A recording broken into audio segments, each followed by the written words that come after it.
Welcome back to Ingwa News. The Paliyekar family continue its nearly 150-year-old tradition of making traditional clay Ganesh idols, now carried forward by fourth generation. The artisans highlighted rising material cost and skilled labor shortages while calling for greater promotion of eco-friendly clay and paper pulp idols to preserve Goa's traditional craftsmanship.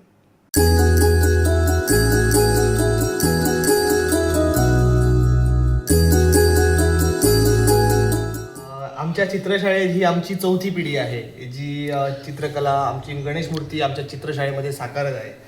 तर आम्हाला खूप चांगलं वाटतं कारण घरातच उपजतच ही कला असल्या कारणानं लहानपणापासून आम्ही ही आमचे वडील अरुण पालियेकर यांच्याकडून ही कला आम्ही शिकून आम्ही ती अवगत केली आणि लहानपणापासूनच सर्व काका आमचे जे चुलते होते हे गणेश मूर्ती साकारत होते आणि त्याचबरोबर रंगकाम जे आहे हे करत होते आणि त्यांना शिकून आम्ही हे लहानपणापासून बघून ही कला शिकली. आजही आम्ही ती प्रामाणिकपणे श्रीदेव गणपतीची आपण आराधना करतो. ह्या सेवेच्या माध्यमातून आम्ही एक वेगळ्या पद्धतीची भक्ती करतो. नेहमीच लोकांच्या घरात 1.5 दिवस 5 दिवस किंवा 7 दिवस 11 दिवस अशा गणेश मूर्ती असतात, पण आमच्या मूर्तिकारांच्या घरी 3 महिने गणपती वास करतो आणि त्यांच्या सान्निध्यात आम्ही एक वेगळं असं वातावरण या ठिकाणी निर्माण होतं. आणि हे 3 महिने किंवा 3.5 महिने गणेश चतुर्थीच्या निमित्तानं हे गणेश मूर्ती साकारण्याचे कधी जातात हे आम्हाला कळत सुद्धा नाही. आज युवा पिढी कुठेतरी भरकटत चालली आहे असं ज्येष्ठ नागरिक म्हणा, पालक म्हणा, अशा त्यांच्या गप्पा गोष्टी असतात आणि त्याबाबत त्यांचं ते विचारही प्रकट करतात. मात्र आज कुठंतरी एक तुम्ही युवक आहात आणि युवक असल्या कारणाने अन्य क्षेत्रात न वळता या कलेकडे कसे काय वळाल? बघा, आमच्या शाळेमध्ये मी एकच युवक नाही आहे, तर आमचे माझे चुलत बंधू प्रसाद पालियेकर, त्याचबरोबर आमचा एक छोटा बंधू जो आता इयत्ता 9वी मध्ये शिकतो, पण तरीसुद्धा तो रंगकाम किंवा माती कामामध्ये सुद्धा जे फिनिशिंग काम आहे त्याच्यामध्ये सुद्धा आता प्रावीण्य मिळवत आहे, तो म्हणजे यश पालियेकर. म्हणजे हे सुद्धा आज नवीन नवीन बघून म्हणजे आज जर साच्यातली गणेश मूर्ती जर काढायची झाली तर तो साचे भरून सुद्धा गणेश मूर्ती तयार करताना आपल्याला दिसतो. म्हणजे ह्या अर्थाने समजा ते घरात जर वातावरण असेल किंवा घरात जर ते संस्कार असतील तर निश्चितरित्या मला वाटतं की युवा पिढी ह्या चित्रकलेमध्ये किंवा एकंदर कला क्षेत्राकडे वळताना आपल्याला दिसेल.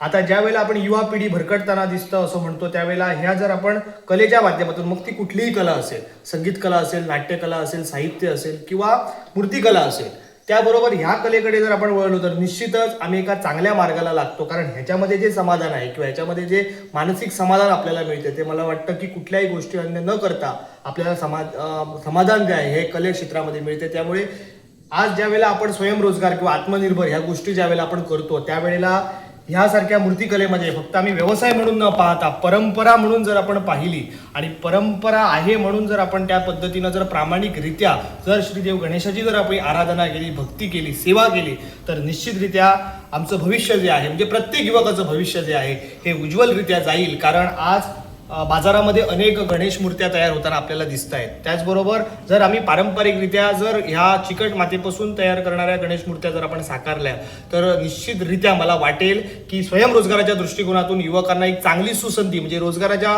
किंवा नोकरीच्या मागे न लागता जर वडिलांकडून असलेली जर ही अशा पद्धतीची जर मूर्तीशाळा असेल तर ती प्रामाणिकपणे चालवणे आणि त्याचबरोबर गणेशाची आराधना करणे हेच मला वाटतं त्याच्यामधून फलित होईल आणि स्वयंरोजगाराच्या दृष्टिकोनातून युवकांना आपल्या स्वतःच्या पायावर उभं राहण्यासाठी एक चांगली सुसंधी मिळेल.